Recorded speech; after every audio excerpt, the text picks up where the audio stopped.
Мои дорогие зрители, те, кто со мной уже давно, конечно же, помнят вот этого вот парня Махана. Он у нас работал много-много лет. И посмотрите, сейчас его не узнать. Вы видите, что произошло? Вот кто догадается, что произошло, что изменилось? Прическа. Ребята, насколько прическа меняет. У него были длинные волосы, он их закручивал в гуля, ну, примерно как я. И все, теперь уже обычный индиец. His wife cut his hair all. See how she make. Very loud. She now in Delhi. What she do? Wife work home. Work in home. Так что, друзья, после свадьбы люди меняются. Махан от нас уехал на свою собственную свадьбу. И, видите, жена ему сказала: все, друг, волосы свои подстригай и ходи, как все остальные. Arrange marriage. Arrange marriage. Arrange marriage. Махан сказал, что женился он не по любви, это был брак по договоренности. Я вам уже рассказывала, что у Мана были проблемы с алкоголем. Ну, он такой вроде как и работал всегда очень хорошо. Но вот периодически на него находила такая вот меланхолия, и ему нужно было выпить и напиться. Вот, и он пообещал, поклялся своей жене, что больше никогда в жизни он пить не будет. Но пока что он свое обещание сдерживает. Но, знаете, может быть, у него действительно жизнь такая была, не было смысла в жизни, ну, как бы, да, холостой. Жена Махана сейчас живет, ну, и, соответственно, работает в Дели. Сами они из деревни и поехали вот сейчас на заработки. Махан сюда, но мы его не возьмем. У нас в отеле сейчас полный штаб. Он нашел работу в другом месте, а жена в Дели. И вот этот вот мужчина, ну, это местный, говорит: ну как это так? Говорит, вы приезжаете вдвоем в одно место. Или ты едь в Дели, или пусть она сюда приезжает и работайте. Но это, вот этот мужчина говорит, что это неправильно вот так вот жить на таком расстоянии друг от друга. Тем более в самом начале супружеской жизни. И вот что Махан по этому поводу думает. Ман говорит, что надо все это запланировать, распланировать. Пока так, говорит, пока так, потом будет видно.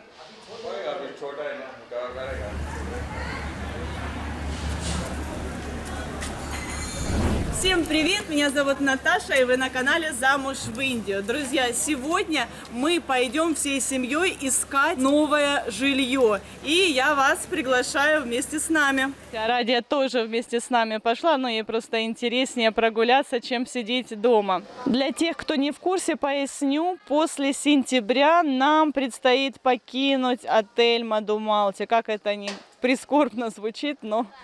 такова жизнь, поэтому нам сейчас, конечно, еще есть время, но хочется хотя бы примерно понимать, куда нам выезжать из Мадумалти. Поэтому я говорю Парам, пока дожди не зарядили на целый день, давай пройдемся и посмотрим, что почем и как вообще это все выглядит.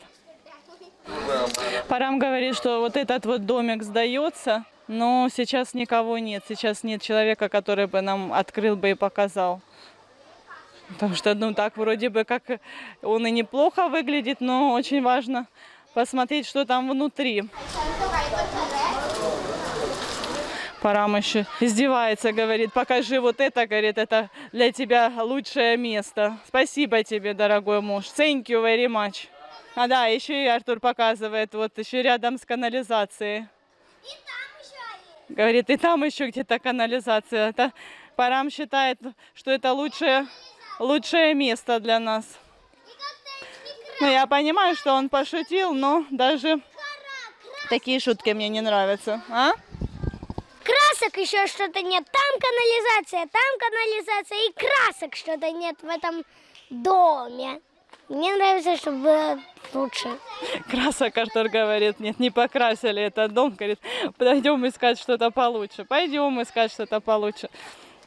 У нас здесь в Матаране, чем ниже спускаешься, тем дешевле жилье. Да, и я вам объясню, что здесь кроме отелей, каких-то гостевых домов, есть обычные дома, которые тоже вот сдаются именно вот для на долгое время. В основном же сюда приезжают туристы на 1 день, на 2, да максимум на 3, но есть и дома, которые сдаются для работников, для тех, кто приезжает сюда работать на рикше, например, или там возить туристов на лошадях. В общем, эти люди здесь снимают жилье и живут здесь годами.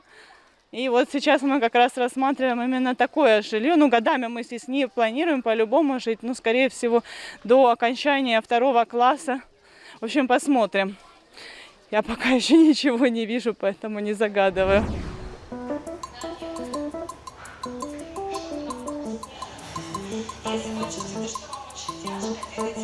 Продолжаем.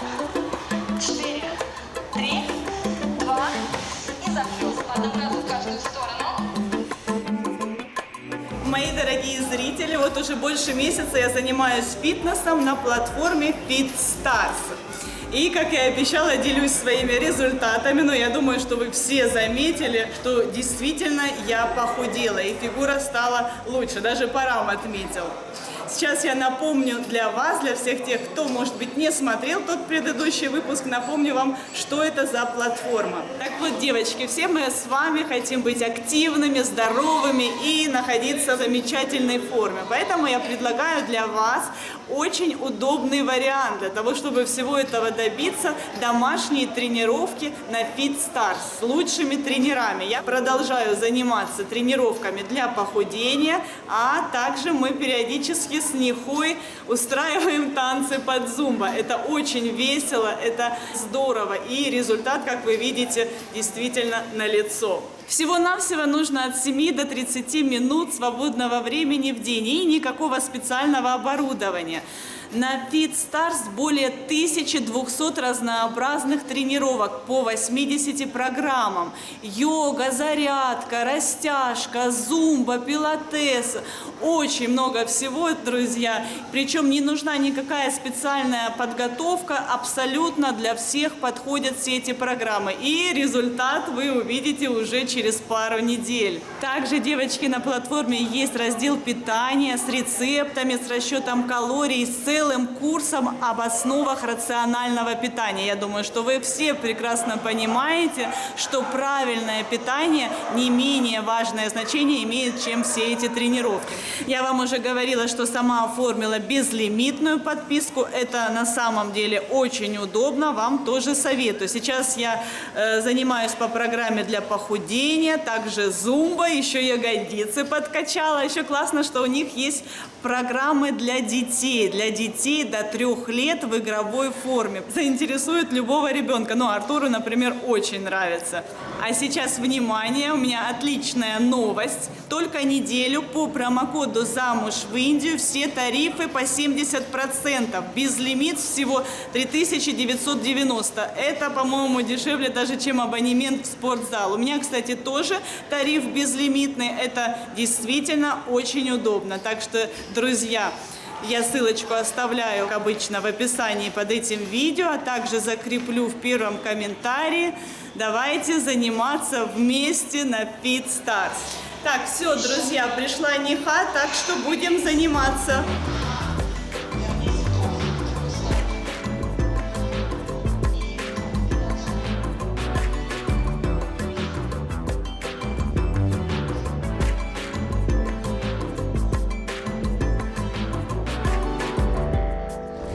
Вот это все, друзья, гостевые дома. Здесь жилье сдается туристам посуточно.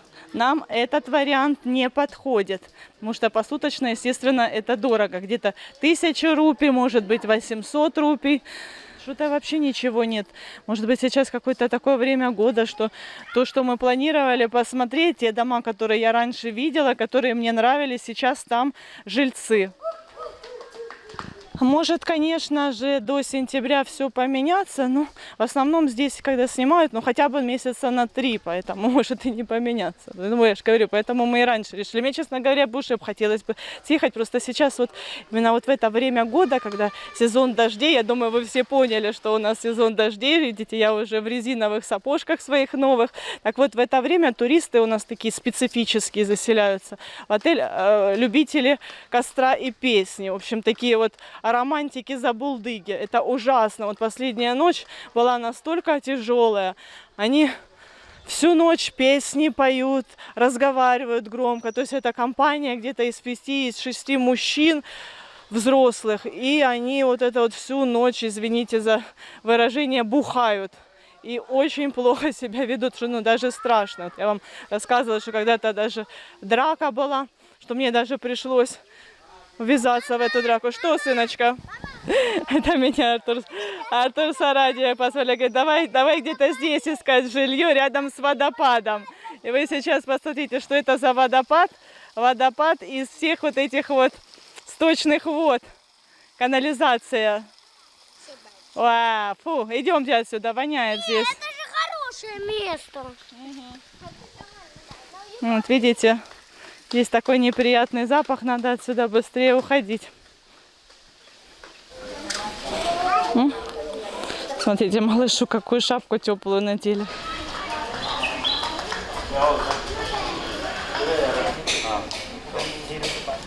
Вроде бы как подходим. Единственное, что радует, смотрите, везде здесь кирпич уложен, то есть грязи здесь не будет даже в сезон дождей. Как-то так, знаете, тут всего намешано. Где-то какая-то грязь, тут же цветы красивые, цветущие. Все, пришли, по-моему. Ну, такое, видите, уютное здесь местечко с цветами. Или не пришли? Я уже присматриваюсь, боже, тут какие-то лабиринты. Где вы? Где вы? Where are you?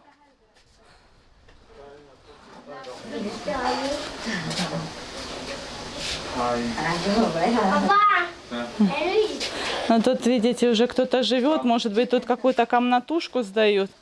Hi.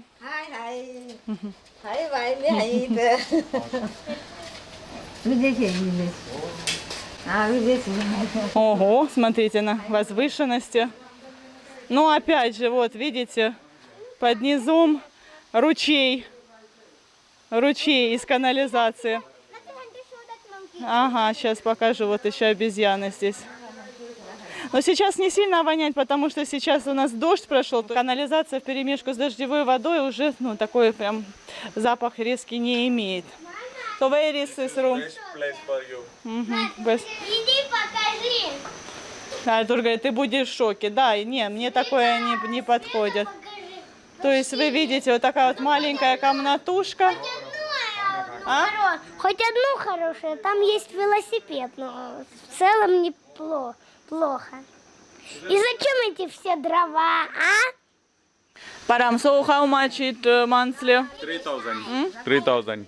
О, дешево, very small price. Очень дешево. Ну, как бы, честно говоря, я тут и за бесплатно жить не стала из-за того, что, ну, в принципе, я же говорю, комната такая, что там можно оборудовать, какую-то мебель привезти. Но то, что здесь вот этот вот водопад, это вот меня больше всего смущает. Ну, ребята, конечно, было бы классно, если бы здесь действительно текла чистая водичка, если бы это была дождевая вода или ручей, но мы видим, что это канализация, и, конечно же, это очень, очень неприятно. And you, Aradia, do you like this place? Yes, I like it, but not this. Арадия говорит, что здесь неплохо, но вот этот вот мусор ей не нравится. Да, слушайте, здесь еще и обезьянки скачут. Вот было бы действительно здесь здорово, если бы это была чистая река. Смотрите, там вдалеке горы, деревья. Ну, поэтому, ребята, так и дешево. Господи, эти какие-то романтическая какая пара. Что они творят, а? Радия, она такая городская современная девочка, поэтому, ну, я как-то не смущаюсь ей задавать разные вопросы. И вот как-то она к нам пришла и угостила Артура бутербродом, сама приготовила. Мы же такие, о, как классно, молодец, ты такая хозяюшка. Ну и потом я же решила пошутить, говорю, а как ты, говорю, вообще планируешь замуж выходить по любви или по договоренности. Она мне такая: вы что, тетя Наташа, вы что, говорит, какой по любви? Если по любви жениться, это ж постоянно только ссориться, постоянно ссориться. Нет, только по договоренности. То есть, видите, вот здесь у детей вот такое вот с малых лет мнение складывается, что браки по любви ни к чему хорошему не приведут. Надо жениться, выходить замуж за того, кого посоветовали взрослые, мудрые, умные, наученные жизнью родители. В общем, ребята, такая низкая цена, всего-навсего 3000 в месяц из-за месторасположения. Чем выше, тем дороже. Вот этот вот дом, который был закрыт, Парам говорит, что там комната будет стоить где-то 7000. А сейчас папа Парам обещает показать какое-то best бунгало, которое стоит где-то 30 000 в месяц. $500 for month, говорит. $500 в месяц какой-то он хочет показать. Ну, пока только показать. Я по ходу иду вам и снимаю деревенскую жизнь, как здесь детки развлекаются, игрушка. Ай, лист упал мне на камеру. Вот. Ну, вот то жилье, которое нам не подошло. Парам говорит, такого плана жилье снимают работники рикш. Естественно, они не хотят много тратить на жилье. И в основном приезжают сюда одни мужчины, без жены, без детей. И поэтому им как бы хоромы не нужны. Целый день на работе прийти, поспать, поставить какую-то, не знаю, плитку газовую, приготовить покушать или даже на костре приготовить. И потом опять на работу. Ну, а нам, естественно, с ребенком надо что-то приличное. Смотрите, здесь Тулси. Как красиво, видите, оформлено. И загорожено от обезьян и от разных других животных, таких как коз. Тулси, это очень полезная трава. О, ребята, смотрите, здесь правильная канава. Здесь вот отдельно идет труба, по которой, собственно, канализация. А здесь по канаве течет, стекает вниз дождевая вода. Но в некоторых местах нет этих труб, или они прорваны. И поэтому вот в некоторых местах именно зловонный вот этот вот запах. Где вы, ребята? Где вы, ребята? Догоняю. Парам взял на себя роль экскурсовода, говорит, покажи, что здесь общественный туалет. У нас вообще в поселке очень много общественных туалетов. Дело в том, что у местных жителей не у всех есть в доме или вот в такой вот комнатке, которую снимают, там может не быть туалета. Поэтому они ходят в общественный. Ну и туристы, наверное, ходят. Хотя туристы сюда, в эту низину, особо не доходят. Вот это вот лучшее местечко за 30 000 в месяц. Смотрите, какой дворик здесь. То есть это тут, ну, типа гостевого дома. И что они сдают вот так вот уже на месте. Ну, наверное, поэтому и цена такая. И это месторасположение очень хорошее. Рядом с главной улицей. Сейчас здесь кто-то живет. Классно вообще-то. Даже за 30 000, по-моему, это супер. И вот, смотрите, сюда заходим. Так, тут еще не... С мебелью совсем. Ну, типа студия. Can I come inside? Сейчас я разуюсь. Говорят, можешь не разуваться. Но я сама понимаю, что это неприятно, если к тебе домой входят в обуви. То есть сейчас я вам все покажу. Смотрите, вот это вот кухня.